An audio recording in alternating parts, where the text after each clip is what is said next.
Left again Fabian, as we wait for that outcome to come in, which should be arriving any moment now. We watch the Armageddon game start with Magnus Carlsen and Anish. Will Magnus, playing white, give us a rematch of their earlier battle and the Catalan rapid moves? No. This time, it's the Nimzo Indian and the Queen C2 variation, in which white receives the bishop pair. But white's queen is forced around the board a bit. The game is extremely classical. Yep, theoretically crammed, Judith absolutely, and the knight is coming in to assault the queen. Magnus may have used this variation recently if I remember correctly. This line with c takes d5 didn't have a great reputation for a long time, but suddenly it's come back into fashion. And I remember some clashes between Fabiano and Hikaru in this line, which gets very sharp. Another pawn structure had been stabilized in the center of the board. Magnus clearly has done his homework, and Anish pausing can't afford too many long things in an Armageddon. He's been caught unawares by this opening choice, and in the meanwhile Fabiano has resigned. Shikara does walk away with 3 points. Very important 3 points for Shikara, who was at the tail end of the tournament, and now, as you said, anything can happen. It's getting close. Suddenly Fabiano's 4-point lead in the tournament might be cut down to 1 point if Hikaru wins his classical encounter. Anything can happen now indeed, and meanwhile something should happen for Anish. Any move is better than none at this point. He spent 1 minute over 1 minute on this move. He wants to decide how to react to that because after that, he's gonna be probably pretty fast. The next move sacrificed the pawn for compensation.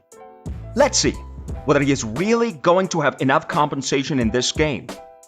And Magnus knows what to do, of course. He did not hesitate at all. He grabbed the pawn. And here, Black has to decide how to compensate.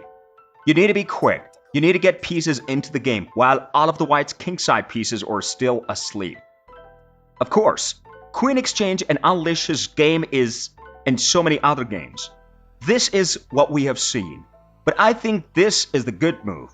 And then play Rook C2, looking for counter chances, and the compensation will be pretty obvious. But I'm sure that Blake will have to make accurate moves. 2 choices for white. Either you keep your bishop alive or you save a bit of time by capturing this black knight, giving yourself a tempo. But on the downside, you don't have the bishop pass. The Magnus retreats back to f4, and he had that rook, which is gonna land any moment now. There we go. Rook to c2.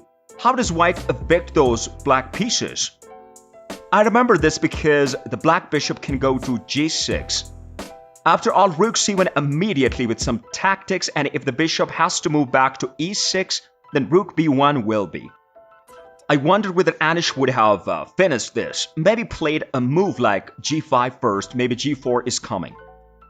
I remember this because the black bishop can go to g6 because rook c1 immediately with some tactics, and I remember this because the black knight in the center can be kicked away.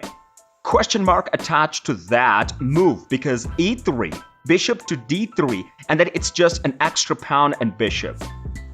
Here, well, this is absolutely a home prep for Magnus. I believe this was a great trap. It had been played before, it was just a careless moment from Anish. And once again, Magnus being very willy with his opening choices, and now the bishop does come to d3. Here, well, this is absolutely a home prep for Magnus. I believe this was a great trap. Even if Magnus didn't have the extra e3 pawn, I think he would still be a big favorite in this game, but because white has full control. Bishop pair, white opposite. Exactly, things are not going well to have such a position against Magnus. Spawned on, bishop pair, white opposite. I had some bad experience against Magnus back in White Kings, saying something similar. I had a phone up, but just the position was not good. And that's the thing, Drew, that you mentioned, the strategy of getting the queens off as early as possible. It works against most people, but against Magnus, maybe one of the exceptions. He loves these types of position as well when there is no risk, no complications, just slowly improving the extra pawn. Just as a bonus, exchanging the extra pawn. I think it would be a bigger surprise of the tournament if Magnus didn't convert the advantage from here. Get ready. Looking away again. He's got his pieces on nice squares, but they can go no further. See how annoyed he is with the position, having gone on the board. And it's maybe a new experience for Giri because it's rare to see him kind of lost out of the opening ever, let alone up to 15 or 20 moves. Disaster, and Magnus just taking his time. He will improve the Wii. It's quite challenging to provide any recommendations for Anish other than to tell him to improve his work and to have faith that it will be successful. I'm aware that hope is not a very good strategy in general, and I hope that it ends your life, but at least it is something. And there are also some minor dangers. It's the kind of position where you just have to play annoying moves, which is what I try to do in the Blitz when things are going wrong, but your opposite doesn't have to spend too much time on it, just confuse them, or at least block their planes. Knight takes b2 occasionally in the air, and the black knight hopes out of the way, disrupting the planes they had. I've never seen Anish this devastated, this annoyed at himself before. Yeah, because it was just after 10 moves or so, it was obvious that he was going to go behind in material. He picked up the bishop, fumbling the pieces. Anish, we see a trade there. White's knight has a beautiful square on c3. Now what is Magnus's playing? He just bypasses the pawn. Now you can see on the camera, I've never seen Anish this devastated, this annoyed at himself before.